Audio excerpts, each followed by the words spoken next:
ولیہ والصلاة والسلام علی نبیہ وآلہ وصحبہ مبارک وسلم۔ قال اللہ تعالی وتبارک فی شان حبیبہ مخبرا وآمرا ان اللہ وملائکتہ یصلون علی النبی یا ایہا الذین آمنوا صلوا علیہ وسلموا تسلیما۔ اللہم صلی علی سیدنا مولانا محمد معدن الجود والکرم صلاة و سلاما علیکا یا سیدی یا رسول اللہ وعلی آلکا و اصحابکا یا محبوب رب العالمین۔ تمام حمد و ثنا، تعریف و توصیف اللہ جل مجدہ الکریم کی ذات و برکات کے لیے، جو خالق کائنات بھی ہے اور مالک شش جہات بھی۔ اللہ جل وعلا کی حمد و ثنا کے بعد رسول رحمت، شفیع معظم، نبی محتشم، حضور ختم المرتبت، اللہ کے پیارے، امت کے سہارے، رب کے محبوب، دانائے غیوب، مالک رقاب امم، فخر عرب و عجم، والی کون و مکان، سیاہ لا مکان، سید انس و جاں، سرور لالا رخاں، نیر تاباں، سر نشین مہوشاں، ماہ خوباں، شہنشاہ حسینہ، تتمہ دوراں، سرخیل زہرہ جمالاں، جلوہ صبح ازل، نور ذات لم یزل، باعث تکوین عالم، فخر آدم و بنی آدم، نیر بطحا، رازدار ما اوہا، شاہد ما طغا، صاحب علم نشرہ، معصوم آمنہ احمد مجتبیٰ، حضرت محمد مصطفیٰ صلی اللہ علیہ وآلہ وسلم کے حضور ناز میں اپنی عقیدتوں، ارادتوں اور محبتوں کا خراج پیش کرنے کے بعد، واجب الاحترام، ذوی الاحتشام، عالی مرتبت، ذی وقار علماء کرام، حضرات سامعین، خواتین و حضرات، عالی مرتبت صدر مجلس ھذا، السلام علیکم ورحمۃ اللہ وبرکاتہ۔ جیسا کہ آپ نے میرے سے قبل آج کی اس تقریب میں مختلف خطابات سماعت کیے اور عصر کی نماز سے اس وقت تک یہ سلسلہ جاری ہے۔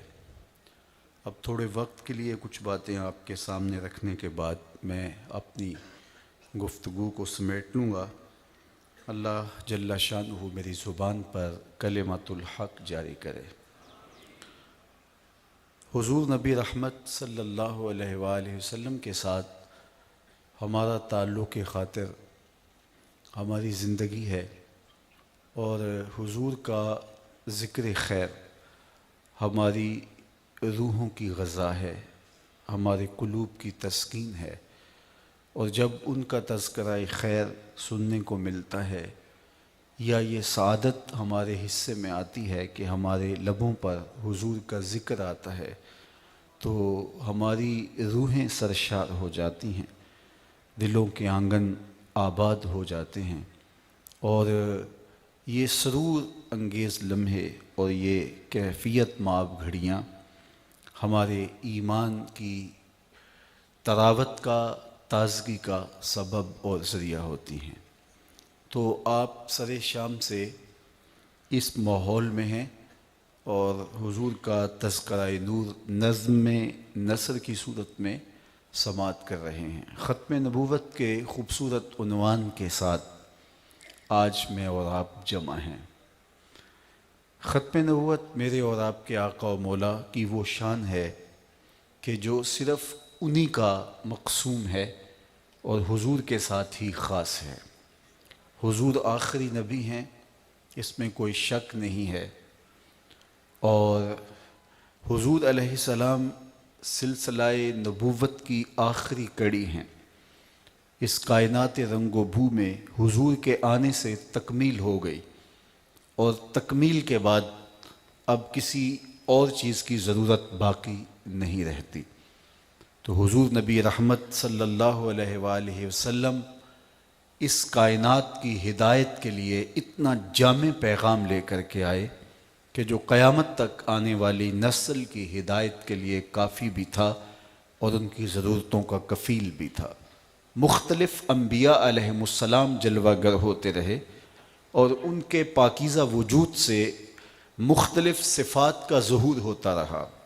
کسی میں جلال کا غلبہ تھا، کوئی جمال کا پیکر تھا، کوئی حلم کا استعارہ بن گیا، اور کسی کا پاکیزہ وجود لوگوں کو زندگی بخشنے لگا۔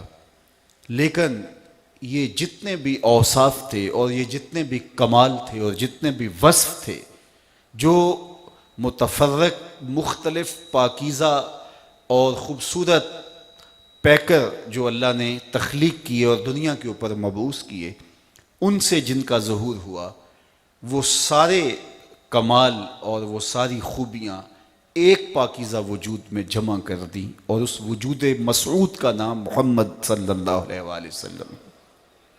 اس لیے جب حضور جامع الصفات ہیں اور جامع الکمالات ہیں اور حضور کا پیغام کامل اور اکمل ہے، تو پھر کسی اور پیغام کی ضرورت باقی ہی نہیں رہتی۔ فَبِأَيِّ حَدِيثٍ بَعْدَهُ يُؤْمِنُونَ، اب کوئی اور پیغام اس کی ضرورت باقی نہیں رہتی، کسی اور وجود کی ضرورت باقی نہیں رہتی، کسی اور ہادی مصلح اور رہنما کی ضرورت باقی نہیں رہتی۔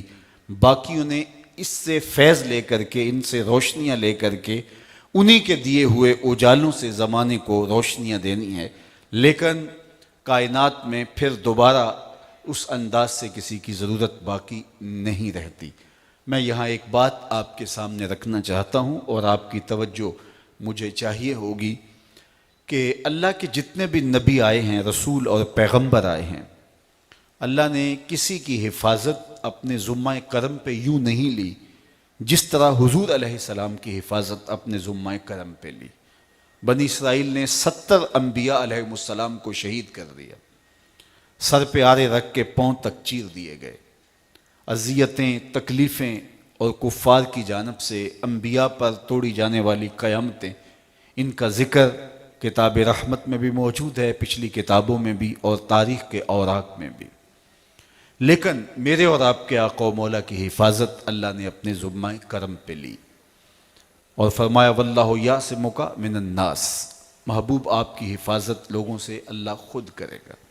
جب یہ آیت کریمہ نازل ہوئی تو حضور اپنے خیمہ میں تھے اور ایک صحابی تلوار لیے حضور کا پہرا دے رہا تھا، تو آقا کریم نے خیمہ انور سے سر باہر نکالا اور اس پہرا دینے والے صحابی سے مخاطب ہو کے کہا تم چلے جاؤ، میری حفاظت میرے رب نے اپنے ذمہ کرم پہ لے لی۔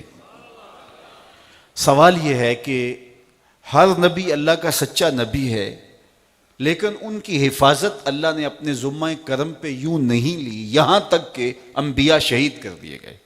اور دوسری بات کہ جتنی بھی منزل من اللہ کتابیں ہیں، وہ زبور ہے، انجیل ہے، تورات ہے، صحف ابراہیم ہیں، صحف موسیٰ ہیں، قرآن مجید کے علاوہ 103 کتابیں اور صحیفے نازل ہوئے ہیں، تو ان کتابوں کی حفاظت بھی اللہ نے اپنے ذمہ کرم پہ نہیں لی، تبھی تو ان میں تحریف راپ آ گئی۔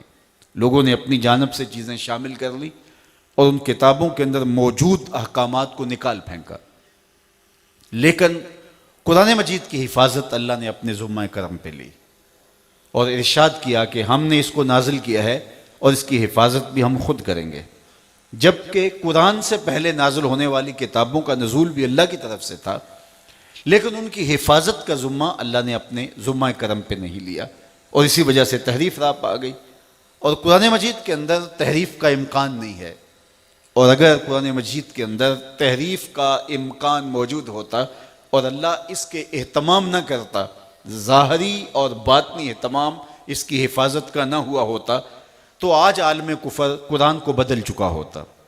اربوں خربوں ڈالر مسلمانوں کو مٹانے کے لیے اور ان کے وجود کو ختم کرنے کے لیے، ان کو غیر مؤثر بنانے کے لیے اور اسلام کی تعلیمات کو مسخ کرنے کے لیے جو لوگ محنت کر رہے ہیں اور سرمایہ کاری کر رہے ہیں، تو وہ قرآن مجید کو تبدیل کر لیتے، لیکن ایسا نہیں ہوا، اس لیے کہ میرے اللہ نے اس کتاب کی حفاظت اپنے ذمہ کرم پہ لی ہے۔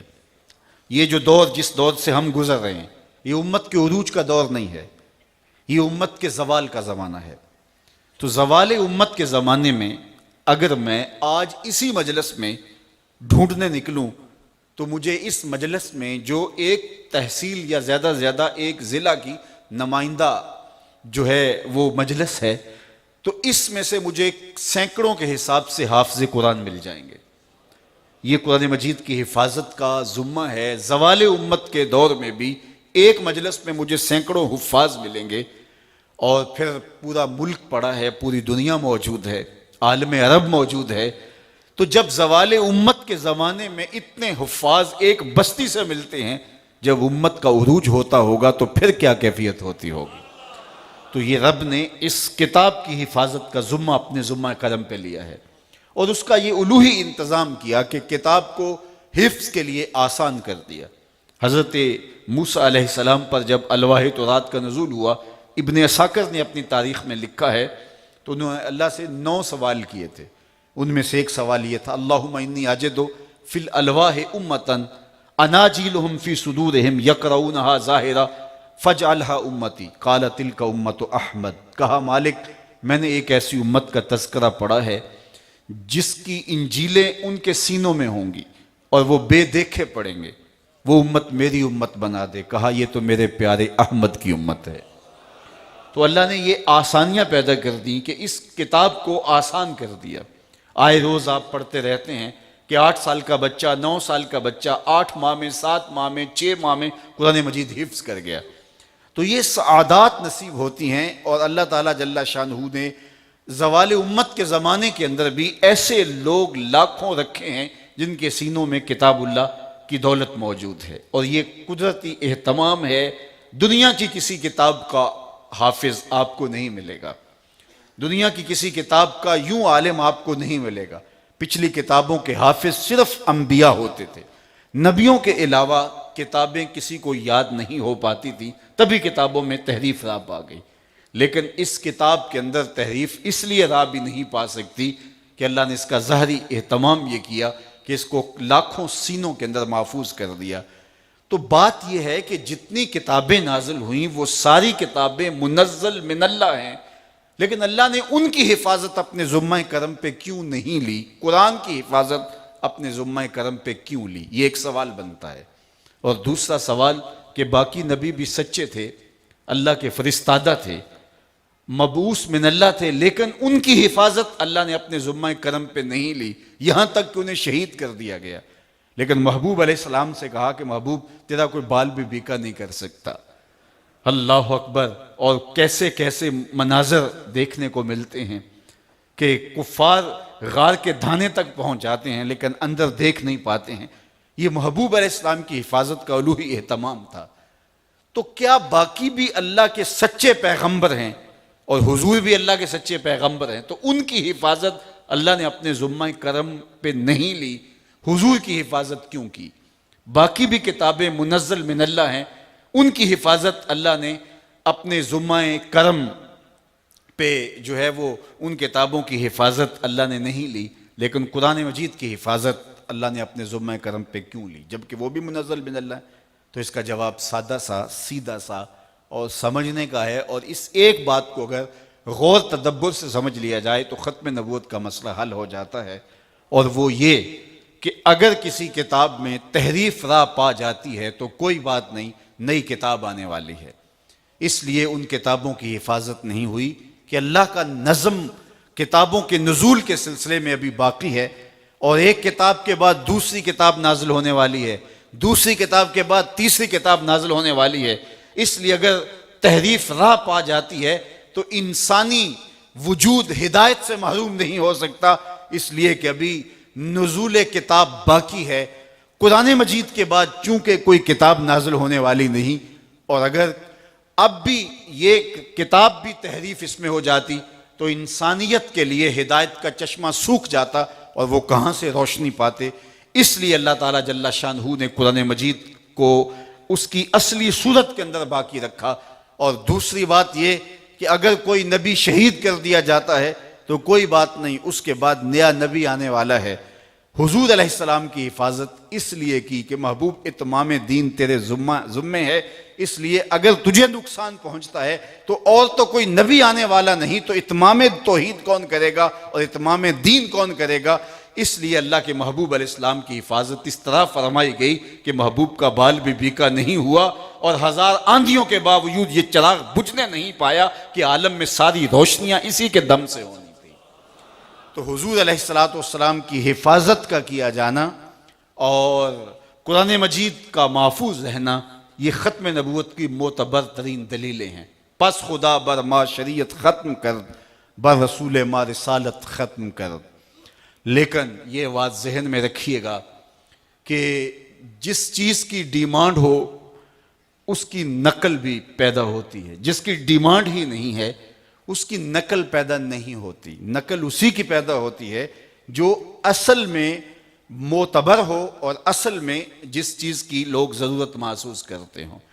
اس لیے حضور کے وصال کے بعد بلکہ حضور کے دور ہمایوں میں ہی مدعین نبوت پیدا ہونے لگے، اور انہوں نے دعویٰ کرنے کیا، اور میرے اور آپ کے آقا و مولا نے خبر دی مخبر صادق صلی اللہ علیہ وآلہ وسلم نے کہ میرے بعد 30 دجال آئیں گے جو کہیں گے کہ ہم نبی ہیں، اور فرمایا وہ کذاب ہوں گے، وہ جھوٹے ہوں گے، یہ ان کا گمان ہوگا۔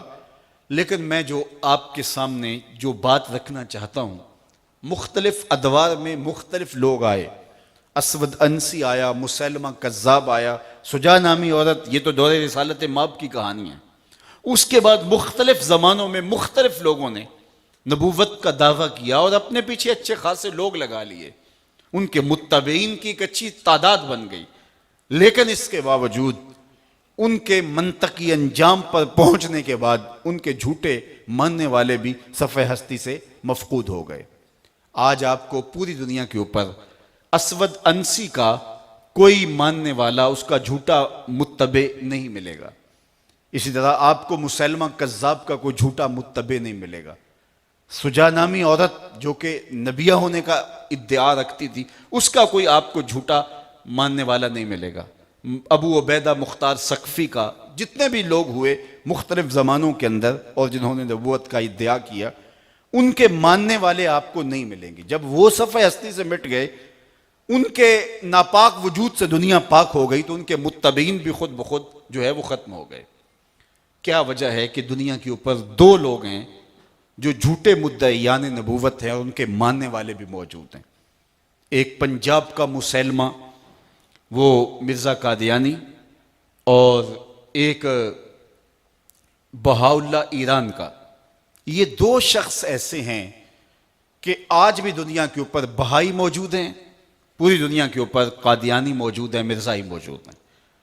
یہ جھوٹے مدعیان نبوت تھے، اور جب یہ منطقی انجام کو پہنچے اور ان کی اموات بھی بری طرح ہوئی، مرزا قادیانی کی موت سے کون بے خبر ہے کہ وہ کس جو ہے وہ خبیث جگہ پہ مرا اور کس ذلت کی موت مرا اور اپنے بدترین انجام کو پہنچا، اور اس بدترین انجام پر پہنچے ہوئے 100 سال کا عرصہ بیت گیا، اس سے زائد عرصہ بیت گیا، لیکن آج بھی اس کے متبعین موجود ہیں۔ جبکہ باقی بڑے بڑے مدعیان نبوت کے ماننے والے تھوڑی دیر کے بعد اس زمین سے وہ بھی جو ہے وہ چلے گئے، اور آج دنیا کے اوپر آپ کو ڈھونڈنے سے کوئی ملے گا۔ اسی طرح بہاؤاللہ ایران کا۔ تو بات یہ ہے کہ لوگوں نے جو ادعائے نبوت کیا تھا وہ اپنی خواہش نفس کی وجہ سے کیا تھا، اور وہ از خود کھڑے ہوئے تھے، اور جب وہ منطقی انجام کو پہنچے تو ان کے متبعین کا سلسلہ بھی دم توڑ گیا۔ لیکن یہ 2 نام جو میں نے آپ کے سامنے لیے ہیں، بہاؤاللہ ایران کا اور مسلمہ پنجاب مرزا قادیانی، یہ خود نہیں کھڑے ہوئے تھے، کسی منصوبے کے تحت ان کو کچھ قوتوں نے کھڑا کیا تھا۔ لہٰذا یہ اگر جو ہے وہ منظر سے ہٹ بھی گئے ہیں، تو جنہوں نے کروڑوں روپے صرف کر کے ان کو کھڑا کیا تھا، اور جو ہے ایک گروہ کو انہوں نے جو ہے وہ امت کے اندر تفریق ڈالنے کے لیے کھڑا کر دیا تھا، تو وہ کبھی بھی اپنے پیسے ضائع نہیں ہونے دیں گے، تو انہوں نے پھر ان کو اس صورت کے اندر باقی رکھا۔ تو یہ ہمارے لیے بہت بڑا لمحہ فکریہ ہے، ورنہ ختم نبوت کانفرنس کو اہتمام کے ساتھ کرنے کی کیا ضرورت باقی رہتی ہے، چونکہ ہم میں سے کوئی ایک شخص بھی نہیں ہے کہ جس کے دل میں ادنا تأمل بھی ہو حضور کی ختم نبوت کے حوالے سے۔ وہ تو بالکل طے شدہ عقیدہ رکھتا ہے کہ حضور آخری نبی ہیں، لیکن بار بار اس کے لیے اجتماعات منعقد کر کے لوگوں کو شعور دینے کا مقصود کیا ہے، جبکہ ہر شخص کو جو مسلمان ہے اس کے سینے کے اندر یہ پختہ تر ہے، اس کی روح کی ایک پرت کے اوپر لکھا ہے کہ حضور آخری نبی ہیں۔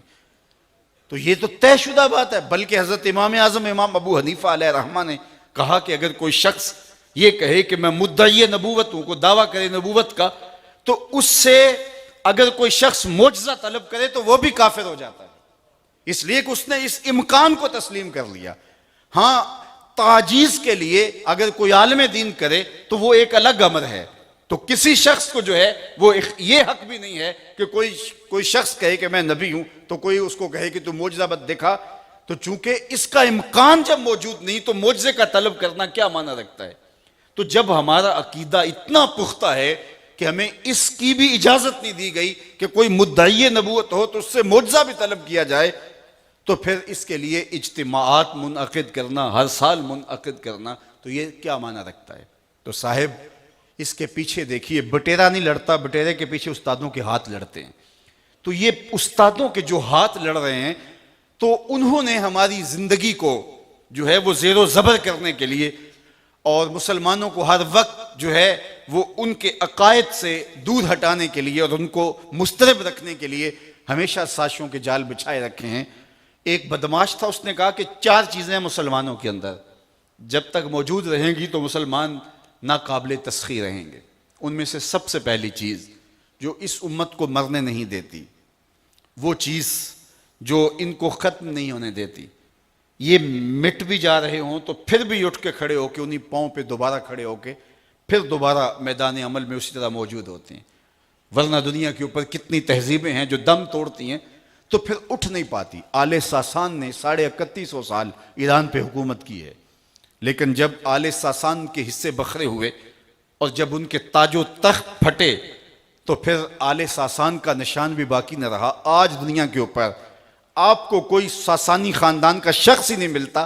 یہ وہ خاندان تھا جنہوں نے 3150 سال حکومت کی تھی، لیکن آج ان کا کوئی شہزادہ بھی تو کسی بستی کے اندر آپ کو ملے، لیکن آپ کو نہیں ملے گا۔ دنیا کے اوپر اور کتنی تہذیبیں ملی۔ منگولوں نے ایک زمانے کے اندر کس طرح سے جو ہے وہ پوری دنیا کو اپنا باج گزار بنا لیا تھا، لیکن آج منگولوں کی اولادیں آپ کو کہاں ملیں گی؟ آج ان کے تخت و تاج کے باقیات بھی آپ کو نصیب نہیں ملیں گے۔ آج ان شہنشاہوں کی اور ان تہذیبوں کی اور وہ بڑے بڑے تمدن جو کہلاتے تھے ان کے باقیات بھی باقی نہیں ہیں، لیکن یہ امت 100 بار اس کو توڑا گیا۔ یہ اٹھتے ہیں تو پھر بھی حضور کے نام کا نعرہ لگاتے ہیں۔ جب بغداد کو اجاڑا گیا تھا تو کون کہتا تھا مسلمان دوبارہ اٹھیں گے؟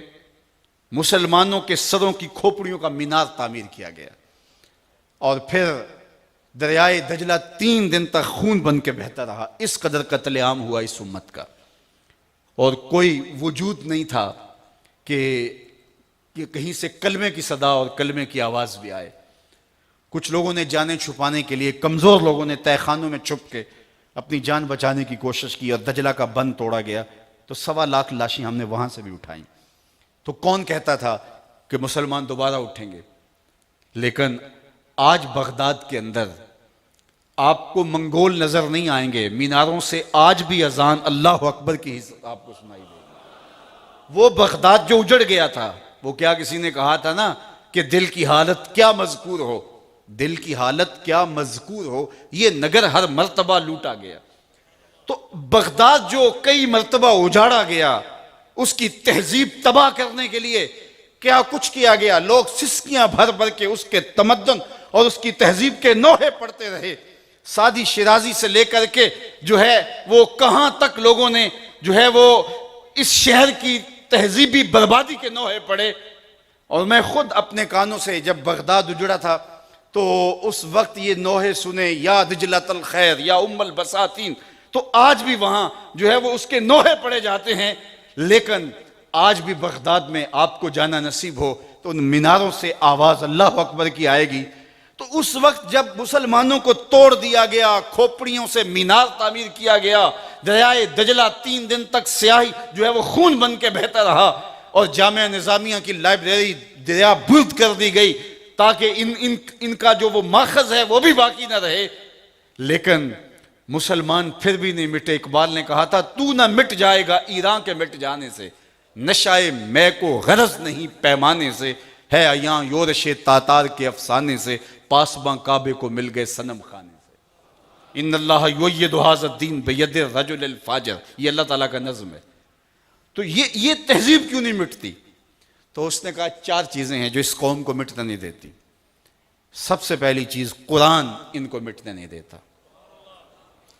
قرآن اگر باقی ہے، چونکہ جب کسی بھی قوم کی تھیوری باقی رہے، وہ مسخ نہ ہو، وہ غیر متبدل ہو، تو قومیں پھر دوبارہ اسی تھیوری پہ کھڑی ہو جاتی ہیں۔ یہاں میں ایک جملہ آپ کو اور کہنا چاہوں گا، اور باشعور لوگوں کو خاص طور پہ میں جو ہے وہ متوجہ کروں گا کہ اپنے نصابوں کی بجائے اپنے خطبوں کا نصاب قرآن کو بناؤ۔ جب قرآن تمہارے خطبوں کا نصاب ہوا، تمہاری فکر کا منہج قرآن سے ترتیب پایا، تو پھر تم دنیا کے کسی بھی کونے میں رہتے ہو اور ساری دنیا سے تمہارا رابطہ نہ ہوا، تو تم سب کی فکر ایک جیسی ابھرے گی۔ یہ گروہی جو ہے وہ تفرقہ بازی اور یہ تشتت، یہ افتراق، اس کو مٹانے کا واحد ذریعہ یہ ہے کہ آپ قرآن مجید سے جڑ جاؤ، چونکہ اس کی فکر کی وحدت کی وجہ سے جو ہے وہ تم ایک طرح کی قوم بن کے ابھرو گے۔ آج ہم اتحاد کی بات کرتے ہیں، اللہ کرے نصیب ہو اور اتحاد و یگانگت نصیب ہو، لیکن میں آپ کو کہتا ہوں کہ آج تو جدید ذرائع ابلاغ کے باوجود بھی ہم اتحاد پہ نہیں آ رہے۔ ماضی میں ہمارے بزرگ اور صوفیاء اور امت کے مشاہیر، ان کا ایک دوسرے سے رابطہ بھی نہ رہا۔ سینکڑوں میلوں کی مسافتوں کی وجہ سے بڑے بڑے بزرگوں کی کہانیاں پڑھتے ہیں، زندگی میں 1 ملاقات ہوئی، کسی کی 2 ملاقاتیں ہوئیں، بلکہ حضرت داتا گنج بخش علی اجویری کی کہانی پڑھیے، اپنے شیخ سے ایک ہی بار ملے اور پھر ساری زندگی ان کی تعلیمات پہ زندگی گزارے۔ اب مجھے بتائیے کہ کتنے لوگ ہیں کہ جو ایک مرتبہ اپنے شیخ سے ملے، ایک مرتبہ دوسرے اپنے دور کے ہم اثر سے ملے یا ان سے بھی ملاقات نہ ہوئی، لیکن جو جہاں بیٹھ کے بھی تربیت کرتا رہا، سب ایک طرح کی پروڈکٹ ایک طرح کی تیار ہوتی رہی۔ کیوں؟ اس لیے کہ جس نصاب سے وہ تیاری کر رہے تھے وہ سب کا نصاب ایک تھا، اور وہ غیر متبدل کتاب قرآن مجید تھی۔ اور جب میں اپنا نصاب خود قرار دوں گا اور خود ترتیب دوں گا، آپ اپنا نصاب خود ترتیب دیں گے، تو پھر اس کے نتیجے کے اندر جو ہے جو نتائج نکلیں گے، جو اس کے جو صورت گری ہوگی وہ بھی مختلف ہوگی۔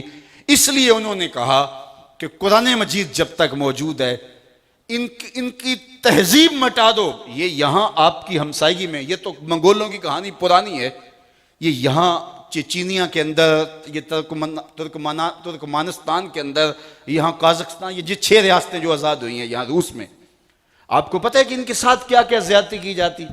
کہ سکولوں کے اندر جو ہے وہ لفظ اللہ لکھا جاتا اور کہا جاتا یہ کیا لکھا ہے، تو چونکہ رسم الخط ختم کر دیا گیا تھا، لیکن وہ گھروں کے اندر انہوں نے اپنے گھروں کے جو ہے وہ مخفی خانوں کے اندر اللہ کا نام سجا کے رکھا ہوا تھا، تو ظاہر ہے جو مسلمان کا بچہ ہوتا وہ پہچان جاتا، تو وہ کہتا ہے یہ لفظ اللہ لکھا ہوا ہے، تو پھر اس کے پتے پر اس کے گھر کا صفایا کر دیا جاتا، حتیٰ کہ ان کے نام بھی باقی نہ رہے، ان کے اسلامی نام بھی باقی نہ رہے۔ قرآن کا ورقہ اگر کسی گھر سے دستیاب ہو جاتا تو پھر اس گھر کو اجاڑ دیا جاتا، گھر کے لوگ قتل کر دیے جاتے۔ قرآن مجید بھی باقی نہ رہا، اور جو ہے وہ ان کا رسم الخط بھی باقی نہ رہا، ان کے اسلامی نام بھی باقی نہ رہے، لیکن انہوں نے ان کے گھروں کی الماریوں سے تو قرآن نکال لیا، لیکن سینے کے اندر الماری جو بنی ہے میرے رب نے بنائی ہے، اور اس کے اندر جو قرآن کا نسخہ رکھا ہوا ہے اس کو تو کوئی نہیں نکال سکتا۔ اور پھر اب جس تیزی کے ساتھ جو ہے وہ اسلام کی صورت گری وہاں ہو رہی ہے، اور اسلام کی وہ شکل جو کہ اسلام کی حقیقی صورت ہے وہاں ابھر کے سامنے آ رہی ہے، تو آج ہم یہ سب کچھ اپنی آنکھوں سے، یہ بہت پرانا قصہ نہیں ہے، یہ ہم اپنی آنکھوں سے یہ منظر بدلتا ہوا دیکھا ہے۔ تو ہم اگر کتاب اللہ کے ساتھ جڑ جائیں تو پھر ہمیں کائنات کی کوئی چیز برباد نہیں کر سکتی۔ تو تو ہم نے اس کتاب سے جڑنا ہوگا۔ اقبال نے کہا تھا کہ فاش می گوئم آنکھ در دل مزمرست، این کتاب نیست چیز دیگرست، میں کھل کے نہ کہہ دوں جو میرے سینے میں چھپا ہے، یہ کتاب نہیں، یہ کوئی اور ہی شے ہے۔ یہ حیات بخش کتاب زندہ قرآن حکیم، حکمت او لا یزال است و قدیم، یہ کبھی بھی فرسودہ نہیں ہوا، اس کا پیغام کبھی بھی پرانا نہیں ہوا۔ یہ تربیت کا وہ اسلوب رکھتا ہے جو انسان کے وجود کے خالق نے ہمیں دیا ہے۔ تو انسان نے سنورنا کیسے ہے، اس نے بہتر کیسے ہونا ہے، ایک میرا مرتب کردہ فلسفہ ہے، ایک میرا رب کا دیا ہوا نظم ہے۔ اس لیے کتاب اللہ کو لے کر کے جب ہم نکلیں گے تو ہم پوری امت کی وحدت کے ضامن بن جائیں گے۔ تو انہوں نے کہا جب تک قرآن موجود ہے اتنی دیر تک اس امت کو جو وہ ختم نہیں کیا جا سکتا، تو ان سے قرآن کو نکال لیا جائے۔ دوسری بات انہوں نے یہ کہا کہ حج جب تک موجود ہے اتنی دیر تک ان کو ختم نہیں کیا جا سکتا۔ یہ مسلمانوں کا ایک نظم ہے۔ گلی کی سطح پہ ہم 5 گانا نماز میں جڑتے ہیں، دن میں 5 جگہ جمع ہوتے ہیں، یہ ہماری وحدت کی علامت ہے۔ محلے کی سطح پہ، علاقے کی سطح پہ ہم جو ہے وہ 8 دن کے بعد جمعے کے اجتماع میں جمع ہوتے ہیں۔ شہر کی سطح پہ عیدین کے 2 سالانہ اجتماع ہیں ہمارے پاس، اور عالمی سطح پہ حج کا اجتماع ہے۔ تو گلی سے لے کر کے عالمی سطح پر ہمارے پاس ایک اجتماعی نظم ہے، نماز با جماعت سے لے کر کے جمعۃ المبارک تک، جمعۃ المبارک سے لے کر عیدین تک، عیدین سے لے کر کے حج تک۔ تو اس نے کہا کہ جب تک حج کا خاتمہ نہیں ہوتا اتنی دیر تک جو ہے وہ اس امت کو توڑا نہیں جا سکتا، چونکہ حج ان کو وحدت کی لڑی میں پرو دیتا ہے اور ان کی عالمگیریت کا ضامن ہے حج۔ اس لیے حج کا خاتمہ جو ہے وہ ان کے لیے نقصان کا سبب ہوگا، اور حج کو ختم کرنے کے لیے یہ بہاءاللہ کو کھڑا کیا گیا، مرکزیت کو توڑنے کے لیے۔ اور اس نے کہا کہ مختلف جگہ کعبۃ اللہ کے ماڈل تیار کر لیے، اور کہا کہ تم اتنا پیسہ صرف کر کے وہاں جاتے ہو تو یہیں ادھر گھوم لیا کرو اور یہی پیسہ غریبوں میں بانٹ دیا کرو۔ آج بھی حج کا موسم آتا ہے یا قربانی کا زمانہ آتا ہے تو ہم دیکھتے ہیں کہ کچھ لبرل لوگ جو ہیں وہ کالم لکھتے ہیں کہ اتنا پیسہ جو لگا کے وہاں جا رہے ہو وہ کسی غریب کی مدد کر دو۔ تو یہ اس فلسفے کے زیر اثر ہوتا ہے جو بہاءاللہ کو دیا گیا حج کی مرکزیت کو ختم کرنے کے لیے۔ اور پھر تیسری بات انہوں نے یہ کہی کہ اس امت کو کمزور کرنے کے لیے اور اس کی طاقت کو توڑنے کے لیے جو اسلام کی چوٹی قرار دی گئی وہ جہاد ہے۔ تو جہاد کا اگر خاتمہ ہو جائے تو اس امت کو تسخیر کرنا کوئی مشکل نہیں ہوگا، اس لیے کہ یہ بھوکے اور پیاسے رہ کر کے بھی، فاقے کاٹ کر کے بھی اپنی جان ہتھیلی پہ سجا کے اللہ کے دین کے لیے قربان ہونے کا جذبہ رکھتے ہیں۔ تو اس لیے جہاد کو کس طرح ختم کیا جائے، تو جہاد کے خاتمے کے لیے جس شخص کو متعین کیا گیا، 3 لوگوں کے انٹرویو لیے گئے اور سلیکٹ یہی ہوا مرزا قادیان۔ اور یہ خود کہتا ہے، اپنی کتابوں میں لکھتا ہے کہ میں نے ترک جہاد اور ممانعت جہاد کے اندر اتنا لٹریچر لکھا ہے کہ اگر ان کتابوں کو جمع کیا جانا ممکن ہو جو اطراف و اکناف عالم کے اندر میں نے پھیلائی ہیں جہاد کی ممانعت میں، تو 50 الماریاں بھر سکتی ہیں۔ اس زمانے کے اندر اس نے اتنا لٹریچر جہاد کے خلاف لکھا کہ جہاد مفقود ہو گیا، یہ قلم کا زمانہ ہے، یہ جہاد کا زمانہ نہیں ہے۔ تو جہاد کی ممانعت کے لیے اور ترک جہاد کے لیے اس شخص کو متعین کیا گیا تاکہ مسلمانوں کے اندر سے وہ روح ختم ہو جائے۔ اور آخری بات جو اس بدماش نے کہی وہ یہ تھی کہ اس امت کو اگر تم بالکل توڑنا چاہتے ہو کہ ان کی ریڑھ کی ہڈی ٹوٹ جائے اور یہ امت بطور امت باقی نہ رہے، تو ایک کام اور کرنا ہوگا، اور وہ یہ کہ ان کے سینے سے عشق رسالت مآب نکال دیا جائے۔ جب ان کے سینے عشق رسول سے خالی کر دیے جائیں گے تو پھر یہ امت جو ہے وہ کمزور ہو جائے گی، اور پھر بدبختی سے ذات رسالت مآب صلی اللہ علیہ وسلم کو وجہ نزاع بنایا گیا۔ جبکہ آپ ماضی میں مرجیہ، قدریہ، اندیہ، لا ادریہ، معتزلہ اور جتنے بھی ماضی میں فرق ہوئے ہیں، آپ عقائد کی متکلمین کی کتب پڑھتے ہیں تو اس میں آپ دیکھتے ہیں کہ ان میں جتنے بھی اختلافات ہوئے ہیں وہ صفات باری پہ ہوئے ہیں، وہ حلال اور حرام پہ اور دیگر موضوعات پہ اختلاف ہوئے۔ پچھلی صدیوں کے اندر کوئی ایک اختلاف بھی حضور کی ذات پہ نہیں ہوا، سارے انہی عنوانات پر جو ہے وہ اختلاف ہوئے، لیکن جب یہ منصوبہ تراشا گیا اور اس وقت پھر حضور کی ذات کو وجہ نزا بنایا گیا، اور یہ کتنی بدبختی ہے کہ مساجد کے ممبر و محراب سے پھر حضور علیہ السلام کی صفات کو ڈسکس کیا جانے لگا، اور مولوی ترازو لے کر بیٹھ گئے اور اس کو تولنے لگے جو تولا نہیں جا سکتا، اور اس کو ناپنے لگے جو ناپا نہیں جا سکتا۔ تو یہ ایک سازش تھی جس کا ہم لوگ شکار ہو گئے۔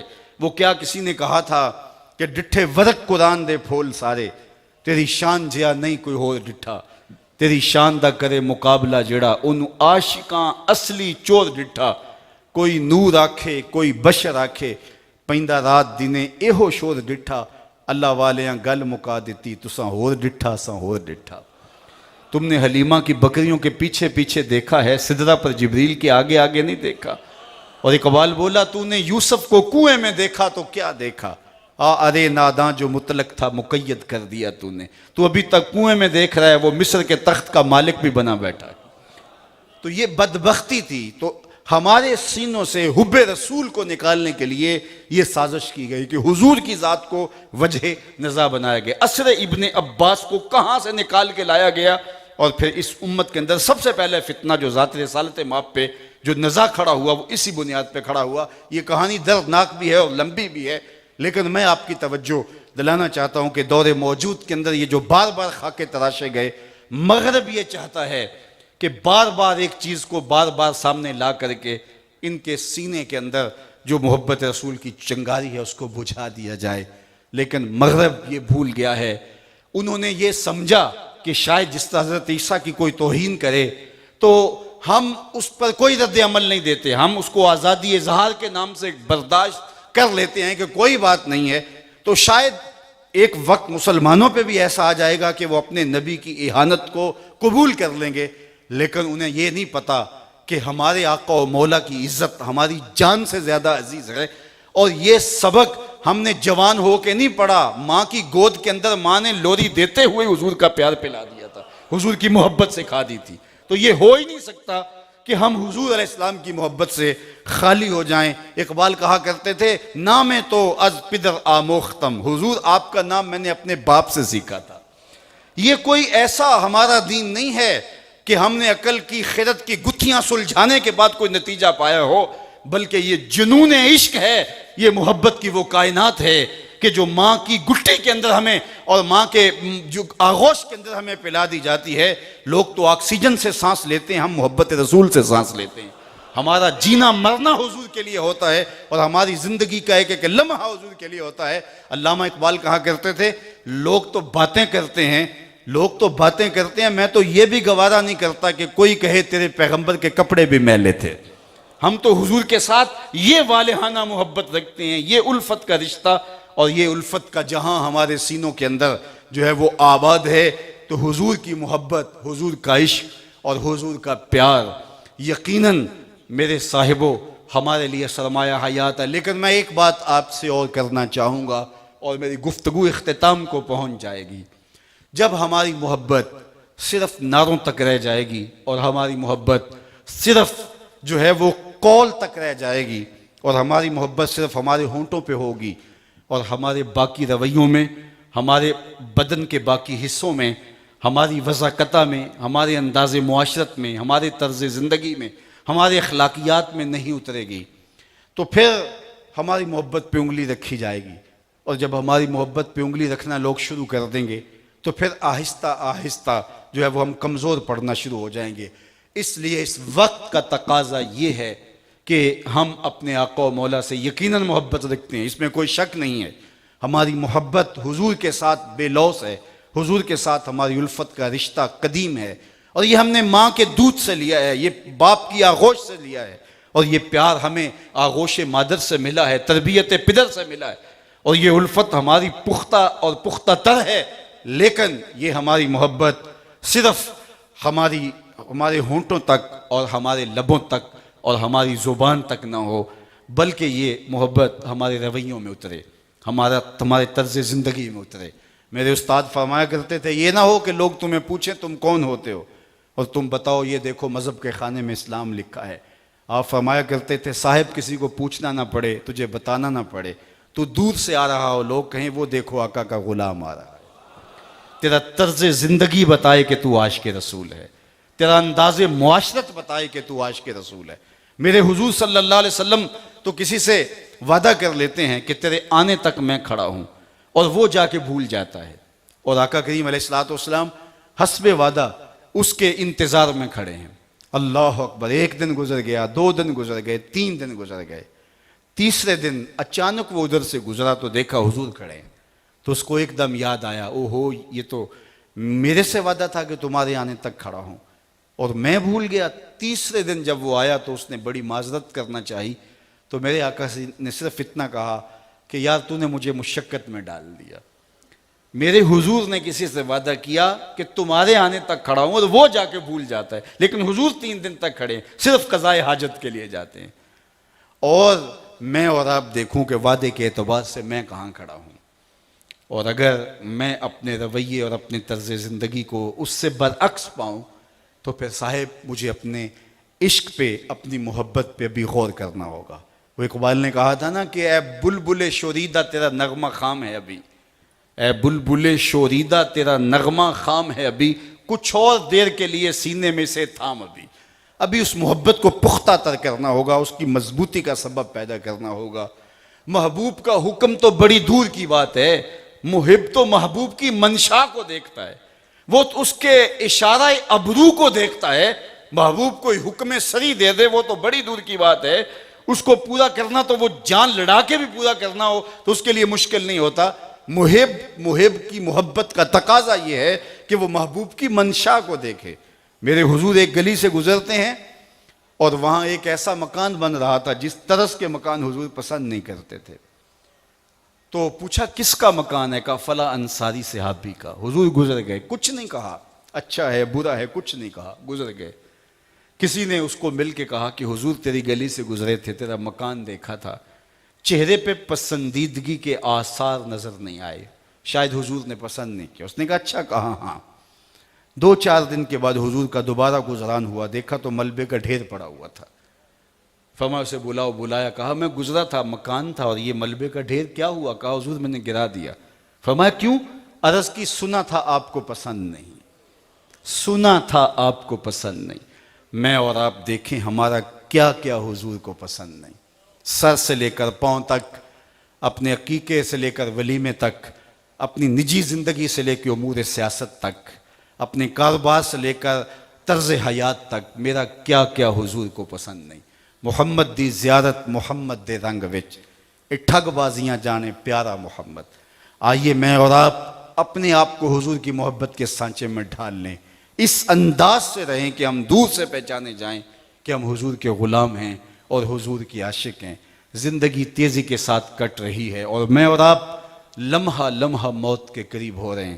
اتنی تیزی کے ساتھ گزرتے ہوئے وقت کو ہم روک تو نہیں سکتے، لیکن اس سفر کرتے ہوئے وقت پہ سواری کر لیں اور اس وقت کو اللہ اور اس کے رسول کے نام پہ گزار دیں تاکہ ہماری گزری ہوئی زندگی کا ایک ایک لمحہ کام آ جائے، ورنہ ہمارے ہاتھ سے سب کچھ نکلتا چلا جا رہا ہے۔ میں اور آپ دیکھیں تو آج ہم اپنا کتنا وقت گزار چکے، بقیہ ہمارے پاس کتنی سانسیں باقی ہیں۔ جو گزار چکے وہ گزرا ہوا وقت جو ہے وہ ایسے لگتا ہے جیسے پلک جھپکنے میں بیت گیا، اور جو باقی ہو جتنا گزار چکے اتنا بھی ہو تو پھر بھی کتنا باقی ہے۔ تو خوش نصیب وہ لوگ ہوتے ہیں جو اپنی زندگی کو با مقصد گزارتے ہیں۔ تو ہم تو حضور علیہ السلام کا نام لیتے ہیں اور محبت رسول کا دم بھرتے ہیں، تو آئیے میں اور آپ اپنی زندگی کی ایک ایک سانس حضور کے نام لگا دے۔ میں ختم نبوت کانفرنس کے ان انعقاد پر اپنے محترم بھائی علامہ صاحب کو مبارکباد پیش کرتا ہوں۔ مولانا ایوب صابر صاحب جس محبت کے ساتھ، جس جو ہے وہ دل لگی کے ساتھ اور جس جو ہے وہ الفت کے قرینوں کے ساتھ اپنے اجتماعات کو منعقد کرتے ہیں اور دعوتی عمل کو جس طرح مؤثر انداز سے لے کے چلتے ہیں، یقیناً دین کے ساتھ ان کی محبتیں ہیں۔ میں ان کے ساتھ جو محبت کا ربط و رشتہ رکھتا ہوں وہ ان کے اس کام کی وجہ سے رکھتا ہوں۔ اللہ تعالیٰ ان کو صحت بھری زندگی سے نوازے اور ان کے ساتھ جو بازو ہیں ان کو اللہ مضبوط کرے، اور جو ادارے یہ قائم کر رہے ہیں جو ہمارا کرنے کا کام ہے، اللہ ان کو ہمیشہ آباد رکھے، اور جو ان کے معاونین ہیں ان کو جزائے خیر عطا فرمائے۔ میری گفتگو سے قبل جس دردمندی سے اور جس محبت سے انہوں نے اپنے مرشد گرامی علیہ رحمہ کا ذکر کیا اور ان کے لیے فاتحہ کا خاص طور پہ کہا گیا، تو یقیناً جو ہے وہ ایک مرید کا اپنے شیخ کے ساتھ یہی تعلق اور یہی محبت کا ربط و رشتہ ہوتا ہے۔ میں چاہوں گا کہ دعا سے قبل آپ ایک مرتبہ سورہ فاتحہ اور 3 مرتبہ سورہ اخلاص اول آخر دوشی پڑھ دیں، تاکہ ان کی روح کے اصال ثواب کے لیے پیش کیا جا سکے، تاکہ ان کی روح خوش ہو۔ ہر سال وہ اس تقریب میں شامل ہوتے، دعائیں دیتے، آج ان کی روح یقیناً ہمارے پر خوش ہوگی کہ ہم نے ان کے جانے کے بعد بھی ان کے مشن کو باقی رکھا۔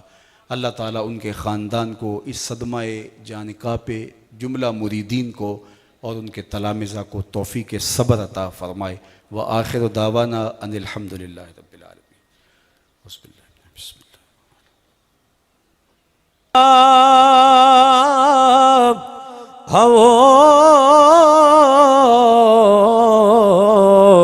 بچپن کی پھبل اللہ اللہ، ہاں وہ بچپن کی پھبل اس خدا بھاتی سورہ پہ لاکھوں سلام، مصطفیٰ جان رحمت پہ لاکھوں سلام، شمع بز میں ہدایت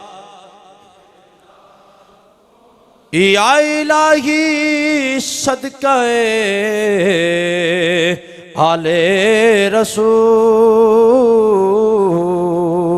اور یہ سلام عاجزانہ ہو قبول۔ الحمدللہ رب العالمین والصلاة والسلام علی اشرف الانبیاء والمرسلین۔ اللہم انی اسألک العفو والعافیۃ والمعافاۃ الدائمۃ فی الدین والدنیا والآخرہ۔ اللہ اٹھے ہوئے ہاتھ کبھی بھی خالی نہ موڑنا، پھیلی ہوئی جھولیاں رحمتوں سے بھر دینا، بخت کی بہاریں نصیب فرمانا، مقدر کی خزائیں رخصت کر دینا۔ اتنے لوگوں کی تڑپتی آمین کے ساتھ اور جو کلام پڑھا گیا پیش کیا گیا اس کے ثواب کے وسیلے کے ساتھ تیری بارگاہ میں حضرت پیر سید باقر علی شاہ رحمۃ اللہ تعالیٰ علیہ کی بلندی درجات، غفران و مغفرت کی دعائیں لیے تیری بارگاہ میں حاضر ہیں۔ ہم سب کی دعائیں ان کے حق میں قبول فرما۔ اے اللہ ان کی زندگی بھر کی خدمات دینیاں اپنی بارگاہ میں مستجاب فرما، ان کی اولاد کو، ان کے مریدین تلامذہ کو، ان کے معتقدین محبین منتسبین کو بہتر صلہ اور جزا عطا کر دے، اپنا خاص کرم فضل آنے والوں کو قدم قدم پہ نصیب کر دے۔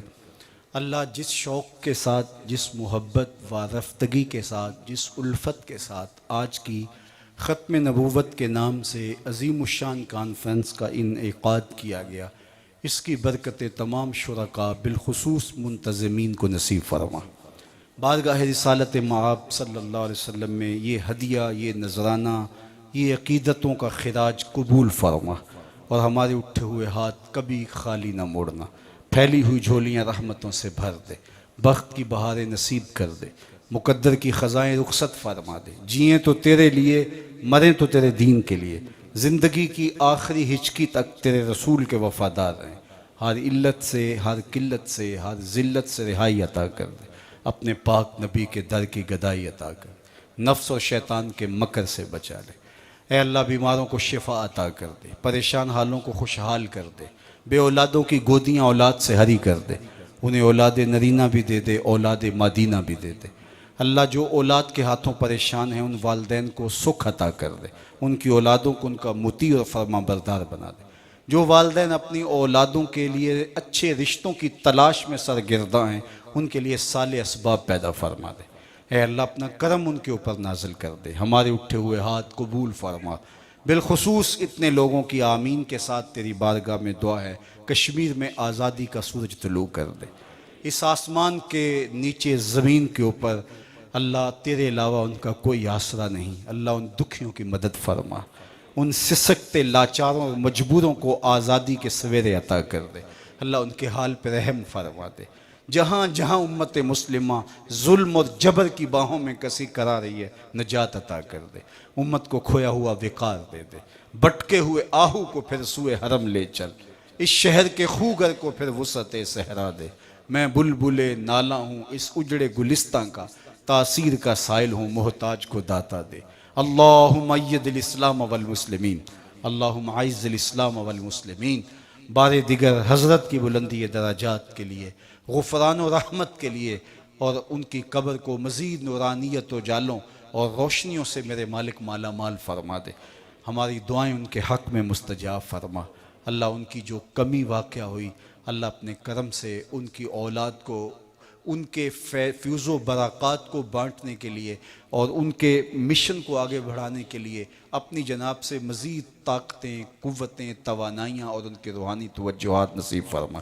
وصلی اللہ تعالی علی النبی الامین وعلی آلہ واصحابہ اجمعین برحمتک یا ارحم الراحمین. یہاں پہ جہاں پہلے نماز